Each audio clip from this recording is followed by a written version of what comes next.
Hi, my name is Ann Smith. I will be reporting on the U.S.-China trade war, concentrating mostly on the tariff rates. So China is located in Southeast Asia on the Pacific Ocean coastline. Some interesting demographics. In 1960, the total population in the U.S. was 180.7 million, and by 2017, 325.7 million. In China, in 1960, 667.1 million, and by 2017, almost 1.4 billion. So total area in the US is approximately 9.8 million square kilometers. That's about 33 people per square kilometer. In China, again, about 144 people per square kilometer, given their total area of about 9.6 square kilometers. So brief economic history. People's Republic of China came into effect after World War II, and main goal, restore the economy to working order, as a lot of it was damaged or destroyed during the war. First five-year plan, they adopted a part of the socialist model and intended a high rate of economic growth, especially in industrial development. Agriculture first, Soviet model was abandoned, and economic stability was eventually restored. Cultural Revolution decade, no real major changes except some political upheaval and death of the political leader in 76. Between 78 and 90, reform of the economic system, increasing the role of market mechanisms and reducing government planning and direct control. This was a period of rapid economic growth, approximately 10% per year.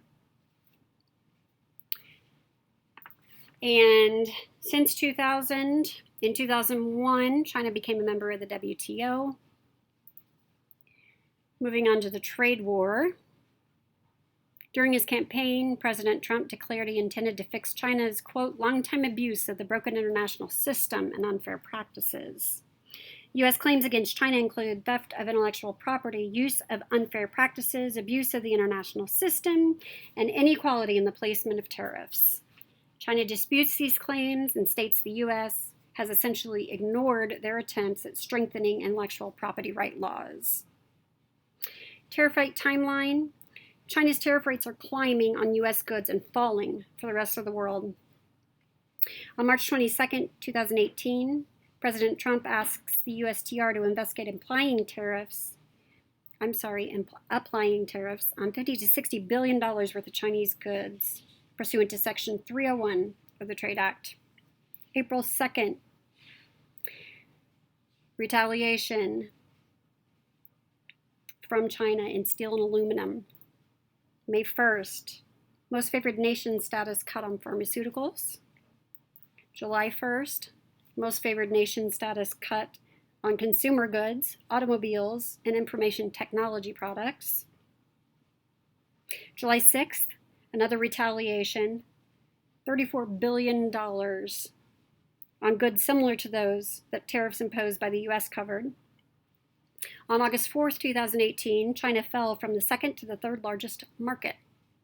And on August 23rd, another retaliation for an additional U.S. Section 301 on tariffs. September 24th, retaliation for additional Section 301 tariffs on about $60 billion worth of goods. November 1st, most favored nation status cut on industrial goods. January 1st, 2019, suspension of retaliation on Section 301 tariffs against autos and parts.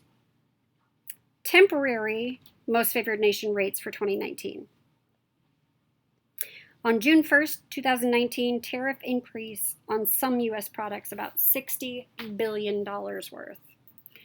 So the effect on the trade deficit and the trade surplus. According to a January 14, 2019 article in the Wall Street Journal, quote, despite U.S. imposed tariffs in 2018, China's annual trade surplus was $323.32 billion, a record high. February 6, 2018, New York Times reported that in 2017, the trade deficit had also reached a record high, and in March 2019, U.S. Department of Commerce stated that in 2018, the U.S. trade deficit reached $621 billion, the highest it had been since 2008. The 2018 G20 summit stated, multinational trading system, quote, is currently falling short of its objectives. Necessary reform of the WTO to improve its functioning. And I can't say I disagree. A couple of other notes. The last big retaliatory trade war was from 1932 to 1938 between the Irish Free State and the United Kingdom.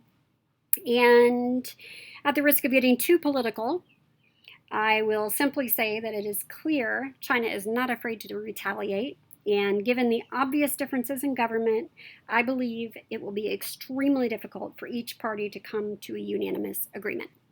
Thank you.